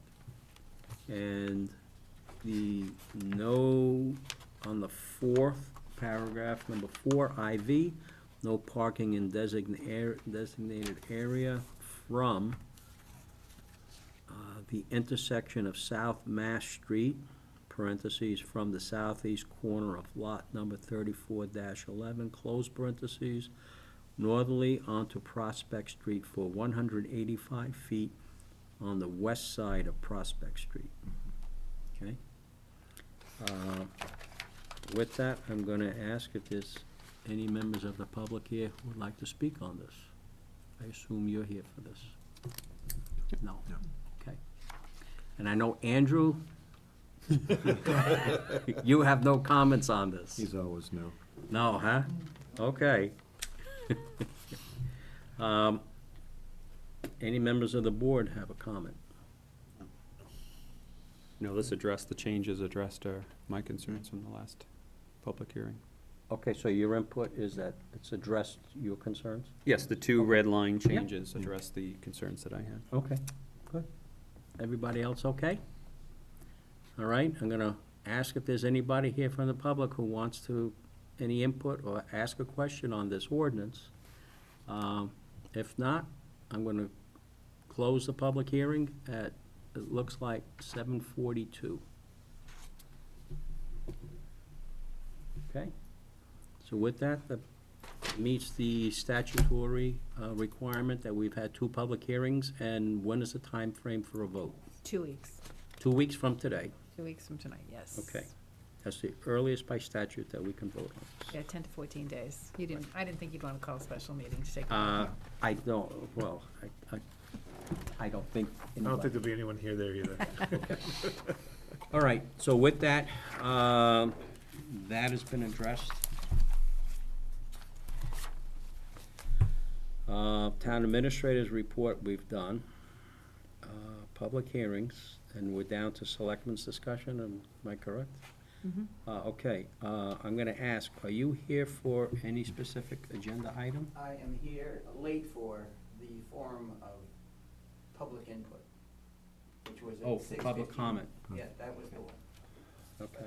I came in late, and I had the joy of your company for the last 3 hours, and now I would like public comment. Okay, I'm gonna ask the board, is it okay if I reopen public comment? I have no problem. No problem. Okay, It's 5 minutes or less. okay. We will reopen public comment, and we're going to need your name for the record. Time limit too, please. It is David McCachran. Yep. And I'm Scottish, and there have been issues of me walking around town barefooted, and I just want to let you know that shoes must be worn. These are the oldest shoes I have, so that's the best I could do. That was a joke. Come on, that's got to be a little bit funny. Shoes must be worn, old shoes. All right. I come from another planet, and I am trying to do well in this town, and I am very excited about a project that interests me, which will solve all the financial problems, because I expect we collect like a nickel every kid who goes through this underground tunnel that is in our vicinity. And as you know, I have joked about it. It is a very serious matter. It's serious in that, if done well, I believe it could be a great addition to the town. And my experience has been one of various places where there have been historical walks, or where there has been evening talks, or where there have been, in Salem, for example, they have the Witches' Evening. And what it consists of is kids in going into dark places and kids exploring. I would love to see, I'd love to see a year from now, a walk through this, essentially. I guess the best determined would be that it's not a tunnel, it's not a culvert, it's simply a drainage area that was built for the mills. As you know, it starts at the park by the church, goes completely under the town, and comes out behind right at the river by Larry's.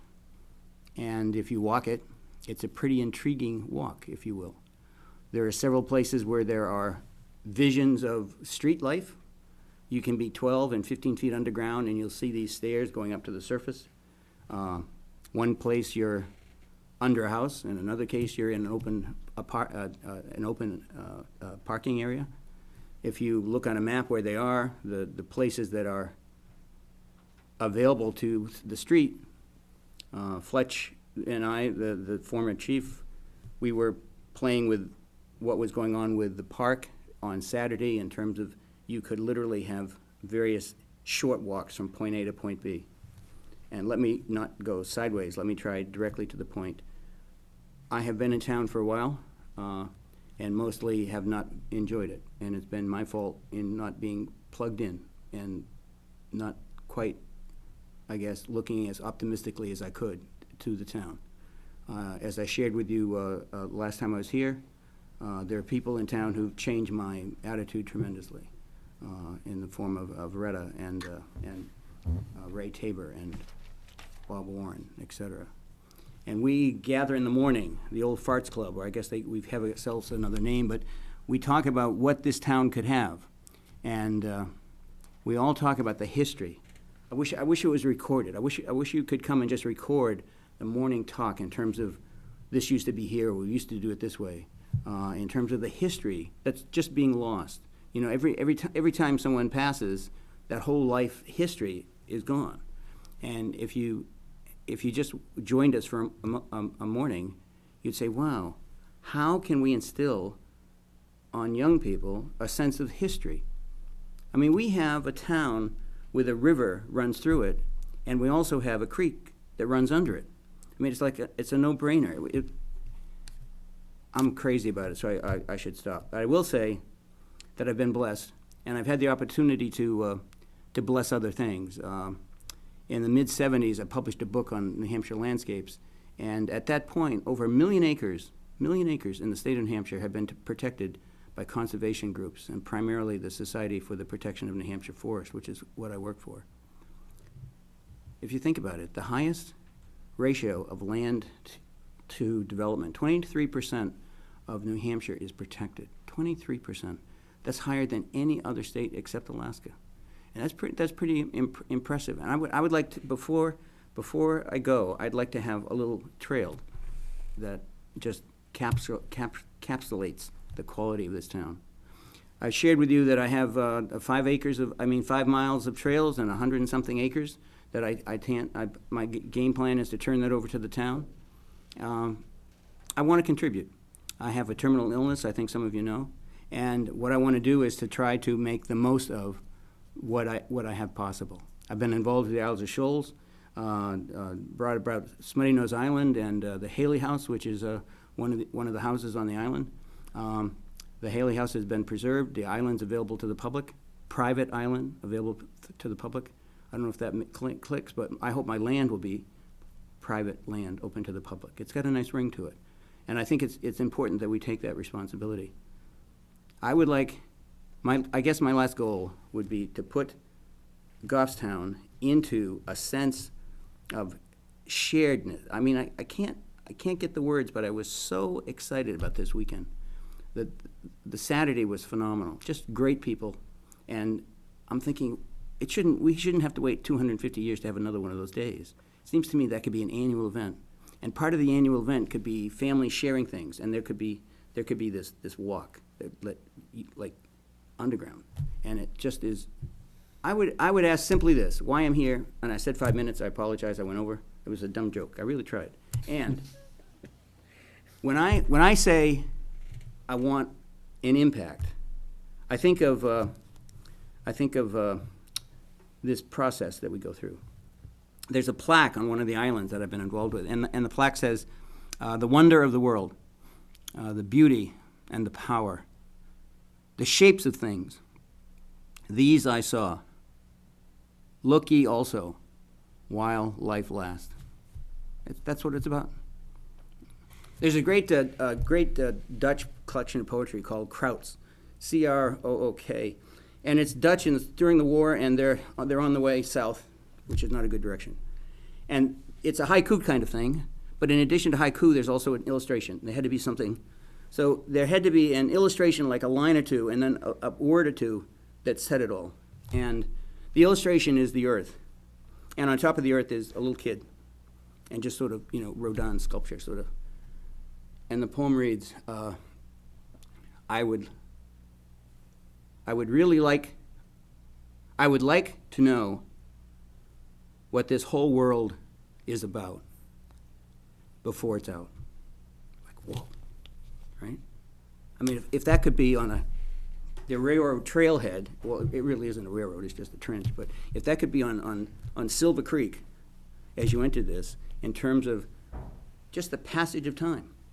And I guarantee there isn't a person here who knows if you put a jug bottle and you drop it into the entrance to this thing during the most torrential rain of rains on Sunday morning, how fast it takes to come up by Larry's garage parking lot. And the answer is, Mr. Chair, I'll excuse myself. We typically have public comment for 3 to 5 minutes. okay, I'm done. And I'm done. I just want to acknowledge that that is one of our rules. Yes. And Have a good evening. You're a great storyteller. And you're on open mic, so I know this can go on for over an hour, but I do ask you to wrap up. One sentence, 2 minutes. Try to imagine the stream under the city in less than 2 minutes goes from point A to point B with the storm that we had, right? That should have been documented scientifically so that 100 years from now, when somebody says, is this the fastest, most rain we ever got at one time? You can say, hey, my group of kids, we were there, this is what we did. Was that the barefoot individual I saw on Sunday morning? Possibly. Possibly, okay. Thank you very much. And what I'm asking is the possibility of forming under Main Street, or whoever it should be under, a committee that can come to you, let's say by the end of the year, with a proposal of what could be done. So it's not just talk and bare feet. Okay? Thank you, Dave. Thank you very much for your Okay. time, appreciate it. How the Scots invented the world, I just.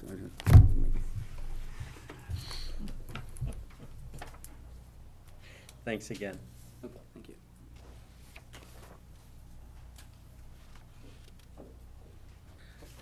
Okay. New business? Old business. What I wanted to bring up on old business was the episode over the weekend that started, well, it actually started Thursday evening, I believe, where things were starting to get prepped for the hurricane that was projected. The chief was in contact with dam owners, also with the state. And I was in on Friday, and they had a big conference call with, included Gallagher from the state and all different, it was a long. For those who don't know, Mr. Gallagher is? Dam administrator.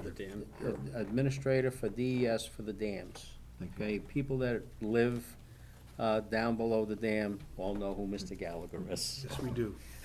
State administered for, Well, yeah, they're all. Dam Bureau. Yeah, for that dam bureau, right.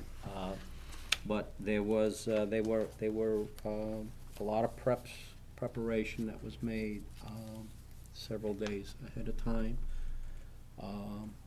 There was coordinated to draw down as much water out of the dams that could be done so that they were down at the low level. So there was quite a bit of prep work that went on prior to the weekend. And I have to say, there was, preparation. We went into EOC over the weekend. And fortunately, the control of the water was phenomenal. If I can add, Absolutely. if I'm gonna add to that, when they say draw down, they drew down, I mean, honestly, they draw down They draw down Clough, they draw down Glen Lake, but also they draw down the Maskey. And now the Maskey, there's a gate, they opened that up, and that's what most people were expecting. They actually, and the Maskey is just a spillway. They actually took the boards down. So when they thought it was gonna go down 1.5 to 2 feet, I would tell you it was a good solid 4 to 5. I could walk out to the center of the lake. I took some photos, I will get that to everyone. And then, honestly, we didn't get the storm we had expected, but honestly, they measured the amount of flow at Henry Bridge Road. And the flow coming down, in fact, anyone who just drove across it could look down and say it was an incredible amount of flow coming down. And I took, so like I said, I took photos prior at the letdown, and also I took photos the next morning of where the water came out to. There is no doubt in my mind that the lower areas of Dana's would have been affected if those flashboards were still there. And one of the things I was sitting there talking with the chief was that honestly there's an amount of effort to take down those boards, there's no doubt about that. But the question that always outweighs is the amount of time and effort we do with police department, fire department, when we have the flooding, the cost of money, not just in those respects, but also the cost of to property, et cetera. And I will tell you, it was interesting to see. I think when we look at these large weather events like that, I hope to think that they would continue that, but it was, it was almost like the water came close to almost to where normality would be, and we didn't get the 7 or 10 inches that we thought. Right. But it shows you how much of an effect it had, how much water came down, but also the effect of the effect of drawing it down and how fast it came up was just incredible. And that's with no boards on the spillway. But so it's a fantastic job. I just want to say that was just a fantastic job. And the comment you made before about people not realizing how much work is in it, I'll tell you, when you go into headquarters and you have conference calls that are going on for most of the morning, and there are other, and you have your chief, you have a captain, and you have a lieutenant there. I mean, that's a lot of staff that you have involved in that. So there's tremendous amount of effort that goes in there, and I have to give the guys the credit, our department, for working on that. And there's a dual thing here, okay? Number one, too, so that people are aware, all the planning for the 250th celebration that night with the departments. And when I say EOC, and I mention police chief, captain, and lieutenant, EOC also involves the fire department. And Fire Chief O'Brien is our deputy chief for EOC. So it involves them, and it also involves Public Works.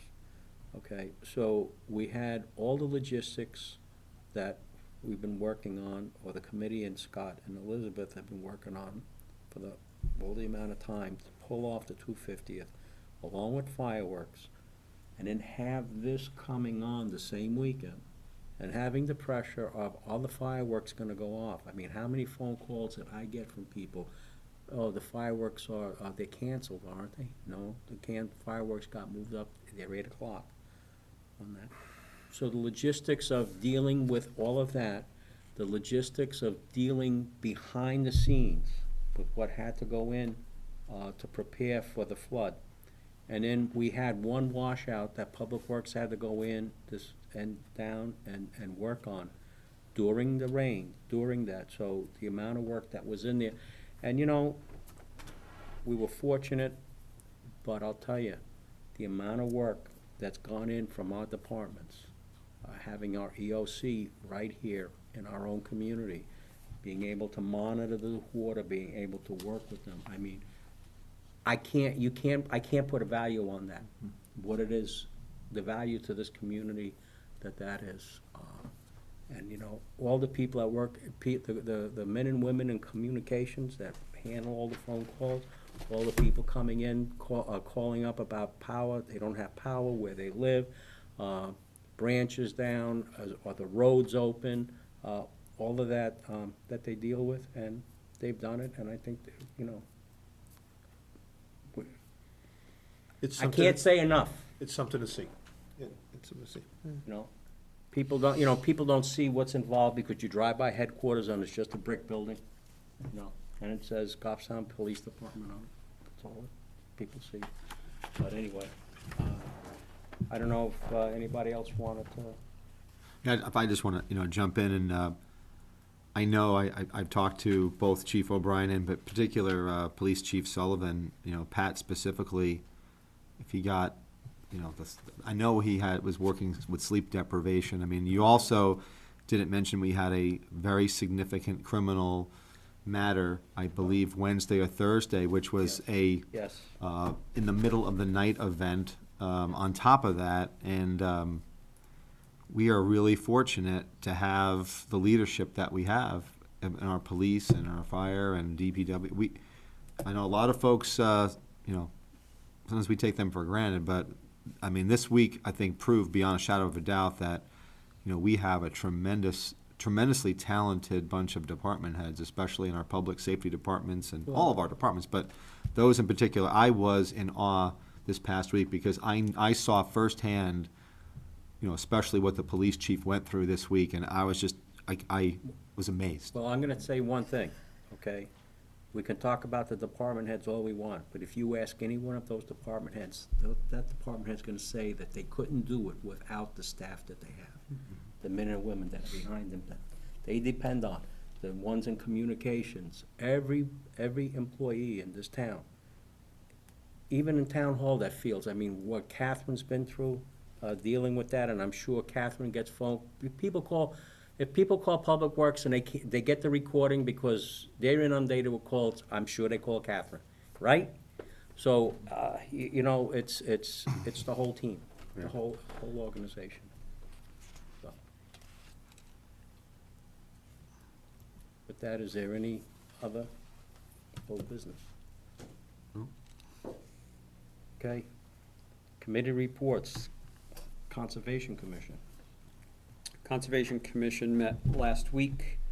We had public discussion on a variance request to build within the wetland district, 17 Pleasant Street, and the commission voted to recommend that ZBA grant the variance.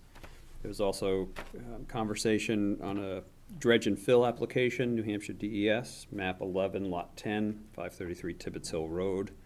And the commission voted to support the proposed improvements and voted to send a letter to DES stating they supported the dredge and fill application.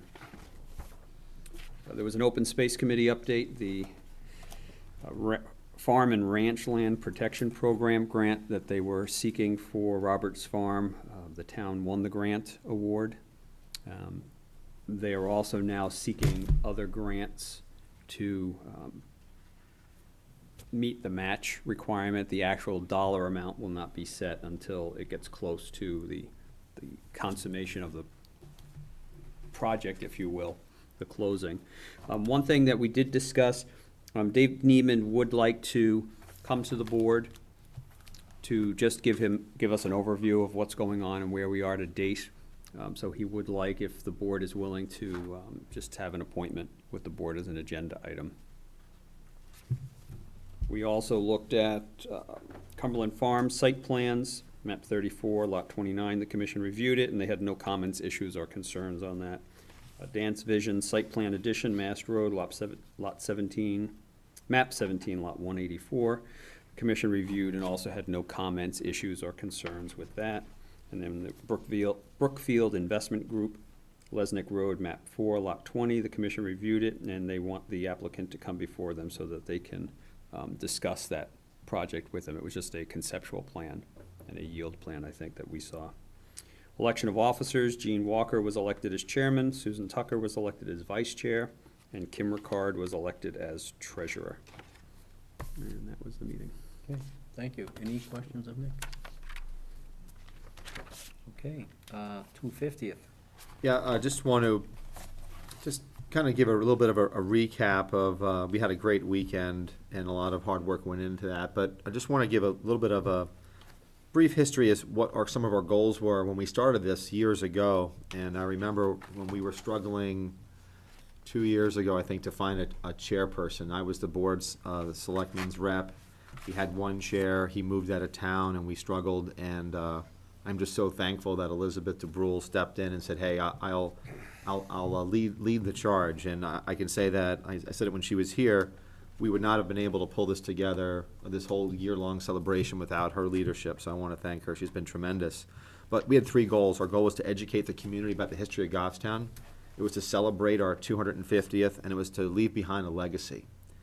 And I think we've accomplished a lot of that this year. We've certainly learned a lot about our history, and I want to give tremendous thanks to David Pierce. He's a member of the Historical Society, but he was instrumental in getting a lot of artifacts and setting up the display along with Elizabeth. We had almost 1,000 people go through Stark Hall to check out the history of Goffstown. And I think it's I talked to Marie Boyle, sent us an email and saying that so many people were in there, didn't even know about the history of the town. So, David, I want to thank you, not only for doing all the maps and all that, but I think you left a wonderful legacy of generating an interest in the history of our town. And for that, I'm very grateful to you. You were so helpful to us, so I want to thank you. So I think we've done that. We've partnered with the Goffstown School District, and we've accomplished that. We've had some great celebrations. We'll have one more at Regatta. But more importantly, we wanted to leave something behind, and we've been in active discussions with the Historic District Commission about the commission of a statue, a Minuteman statue in Grassmere, as a legacy piece to say this is what we did, the citizens, at our 250th anniversary. And I will be attending your meeting, and I will be giving you a nice bit of announcement for that. So with that, I just want to just acknowledge the people that helped us out this past weekend. And I'm going to mention a few names, not a whole lot of names, but a few names. There have been so many. But as Elizabeth said, Mike Walton, who is from DPW, again, would not have pulled this event together without Mike Walton. One of the hardest working people, committed. I found out that Mike can pretty much get about anything at any time. I don't know how he does it, but he has so many connections, and he's he's a treasure for our town. He's very committed to the Main Street program, and on his days off, he's just working tirelessly to do things for the community. So Mike is just great. Bruce Norman is also another individual that I think goes so much above and beyond the call of duty. It's unbelievable. And Tom Hart helped out. The Main Street program itself, we partnered with them, and Robbie Grady, and unfortunately she hurt her ankle. She broke her ankle after the event, which I wish her a speedy recovery. We all do.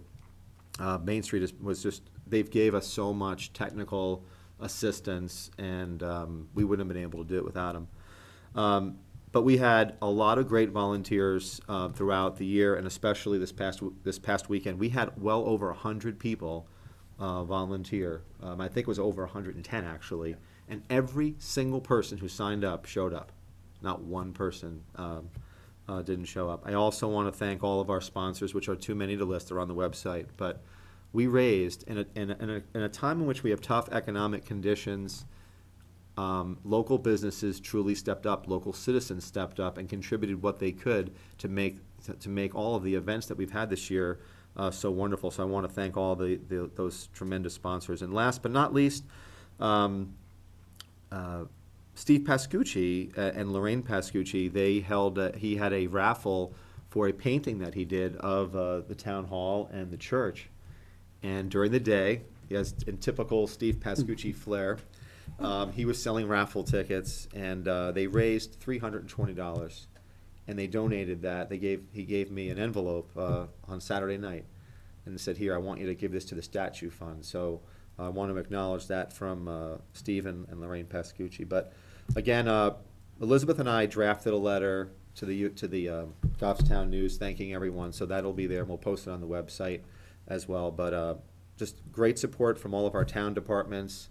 And I want to thank the Board of Selectmen. You've been really patient with me as we've gone through it. And I know that there were times when you looked at me like, "Scott, are you crazy?" And I know that you gave me a lot of license to proceed with kind of ambitious plans. And I think that they came through. So Well, actually, there was an extra motive on this one that you wanted us to go with for the liquor commission thing with, that we sent David to school, and I signed my life away for that. So at least we're good for a year. We could have another party sometime down the road. He's trained. So, I trained for 1 year. So again, and as I mentioned last week, you know, people like Catherine and folks in finance and, you know, all of the town hall employees and all of our town employees, you know, this thing does not happen, you know, just overnight, and there's a lot of hard work that went into it, and I'm really glad it's over. Now, we're planning already for the 251st celebration, and we're looking for, no, I'm only joking. You and Elizabeth think I was kidding about the tricentennial. I have the itinerary in the And I'm sure paperwork. that's a long way off, right? It's only 50 years. He might be the oldest man Tricentennial. in Goffstown at the Yeah, time, tricentennial. Be dead. Okay, and what they even did, one thing that they did for the tricentennial, and put this on your list for the, I just thought plans for the tricentennial, is they had the post, but the post office may not even be around by then. Okay, but they had the first day issues for it, said tricentennial, Bergen County, New Jersey, 1683 to 1983.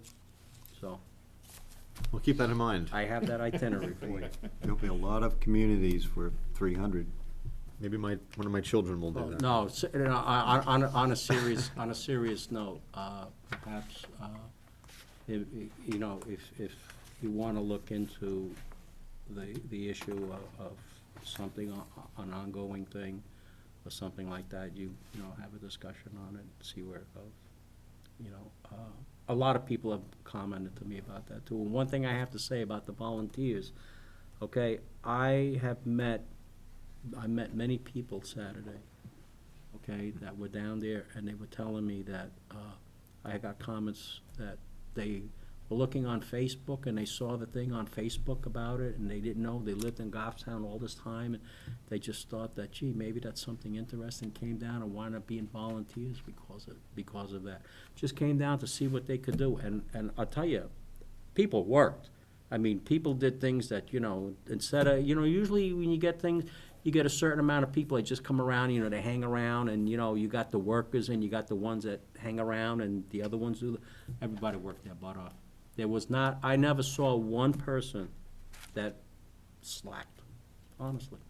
Everybody worked their butt off for it, everybody, it was always all hands on deck, We went over there, had to put the fence up over by Ace Hardware, I got in there with Brian Fournier and his guys, and Surratt and everybody else, and we put tie-wrapped the fence right up and everything. But there was nobody was walking around, gee, there's nothing to do. Everybody pitched in. It was a good time.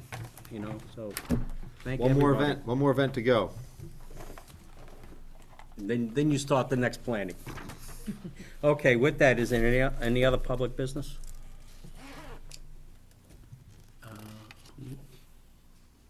Okay, so if not, we will need a motion for non-public RSA 91-A, :3, Roman numeral 2, E, legal. So moved. Is there a second? Any discussion? All in favor of the motion? Aye. Aye. Aye. It's unanimous, roll call. Yes. Yes. Yes. Yes. We are in non-public session, and